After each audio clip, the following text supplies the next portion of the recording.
What's up guys, James here, finally back with my 400 subscriber answer video.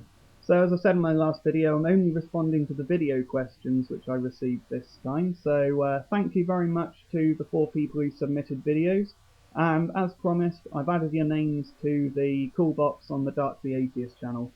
For those of you who don't know, the Dark the Atheist channel is now being run by me, and I'm going to make it into a collaboration channel, and I'm going to start off with an Introduction to Atheism series which aims to answer some of the really common questions which theists ask us. If you want to take part in this video series, either send me a message on here, my main channel, or on Dark the Atheist, and I'll check out your video, and if I think it belongs in the series, then I'll mirror it and obviously link back to your original channel. So let's start off then with a video question from Zombie Picture Show, fantastic YouTuber, but he does have a tendency to ask some really evil questions. V Gates, everyone. Hope all of you are doing well. I really do. This is a video for YesIamJames. A question for his 400 Q&A mark. Here's the question. Please subscribe to him. Amazing guy. Awesome YouTuber. Awesome content. Okay, here we go. Here's the question. And you could all play. Please answer this question. I would like to know your answer. And if you're a girl, then PM me. Well, let's begin. So let's say that you meet your soulmate. He's walking down or she's walking down the block. And oh my God, love at first sight. You are willing, if you're married, to leave your bastard husband, to leave everyone for him. That kind of a soulmate.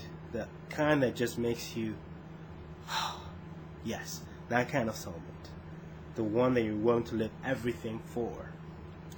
There's a problem though. Every 3 years, someone will break every bone on your soulmate's body with a pillow. That's torture. This could easily be avoided. How so? Well, I'll tell you. You only have to drink 1 pill. That's it. But this pill has a stipulation. Every voice that you hear, every song that's your favorite song in the world, every noise that's coming from anywhere, any audible noise, will sound like Fran Drescher. If you take this pill, this will happen, but you will get to save your soulmates for an unavoidable pain, unavoidable suffering. If you take this pill, you'll make the pain stop. You'll make the pain go away, because no bone in her body will be broken. Will you take this pill?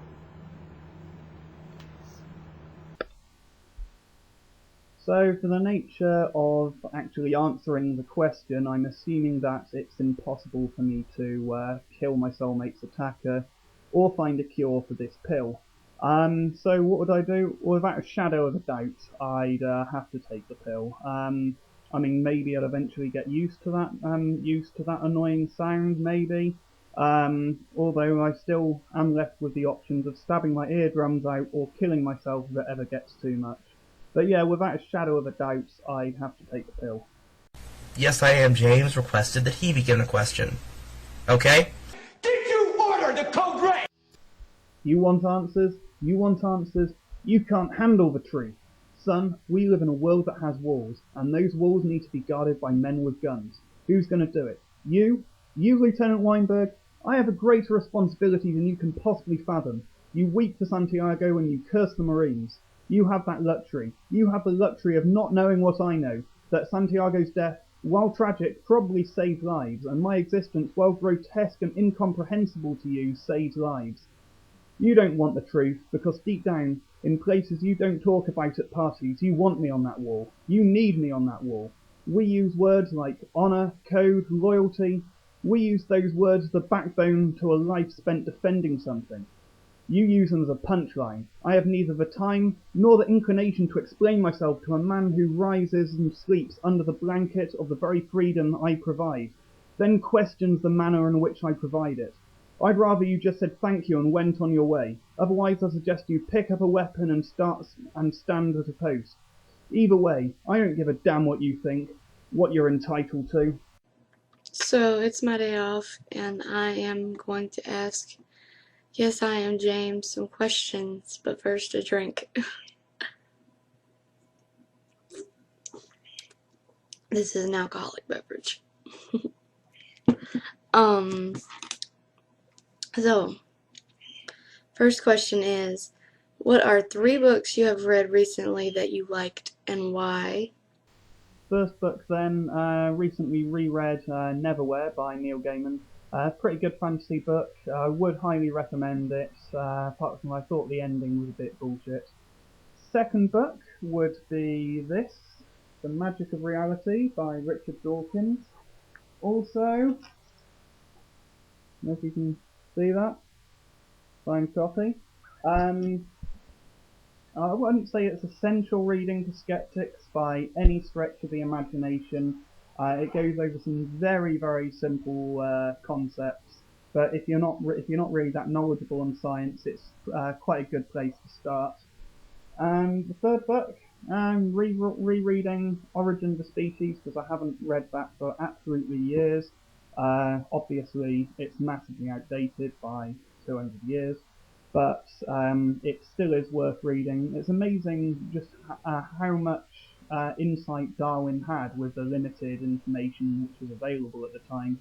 It's also interesting what he got wrong and what he didn't know at the time as well. So, yeah, highly recommend this book. That is essential reading.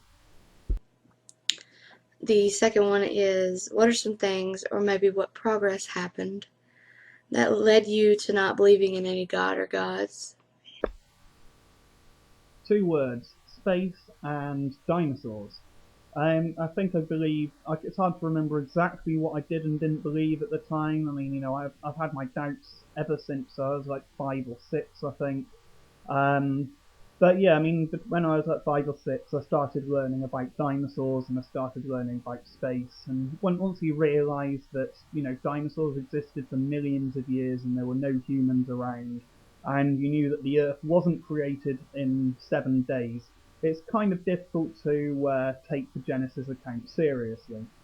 And at that time, I thought that the Old Testament was obviously nonsense, but I thought that possibly the New Testament was true.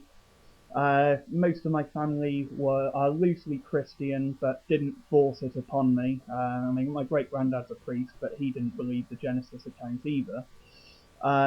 So yeah, I didn't really have it really forced upon me, except going to church a couple of times around Christmas, and the belief just gradually faded away. Started learning about other people's religions and realised that they were just as passionate as Christians are, if not more so. And I thought, well, I don't believe in those religions, so what reason do I have to believe Christianity other than I was born in a predominantly Christian country? So yeah, I mean, the belief just gradually faded away. I saw less and less reason to believe the New Testament. Prayer had never worked for me. I'd never heard God's voice in my head or any of that stuff. So I just thought, well, gradually just realised that it's nonsense.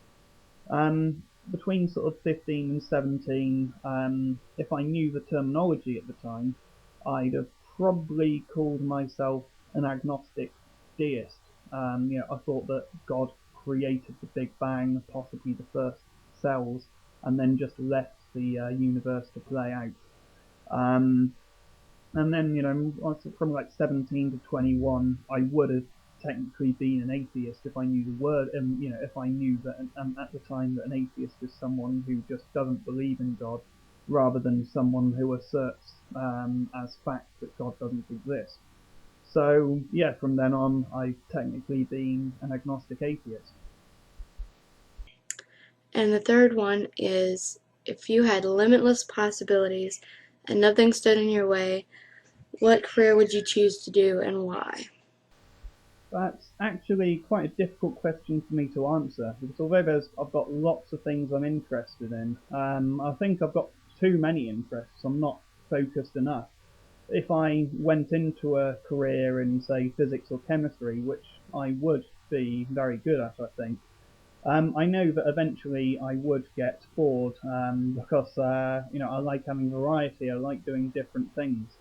And the other thing is, nearly every boss I've had, without exception, has been rude to the staff, talks down to them, thinks they're smarter than everyone else, and just on some crazy power trip. And I do not put up with that very well at all. So yeah, for those reasons, the only option which is really left for me is starting my own business, and I have got a few ideas in my head. Some people on here know about them already, but yeah, I can't give away too much at the moment. Calm Reason here. Hello, YesIamJames. Question. Has there ever been any unfortunate interaction between real life and YouTube?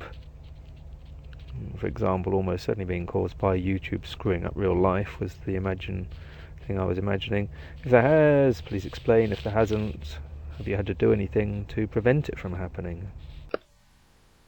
So far, there haven't really been any big problems. I like to try and keep my YouTube and personal life as separate as I can, which I think helps quite a lot. The closest which has been at the moment is after I did that striptease video. For those of you who don't know about that, I was challenging the Fake Wolf to see who could get to 200 subscribers first, and the loser had to do a striptease video, which I lost horribly. And someone in real life saw that video and was saying that he was going to show my friends and stuff like that. So just simply clicked on the video, clicked on private, job done. Didn't have to deal with anything else. I'm hoping nothing else serious comes up, but I'll deal with that when it comes to it.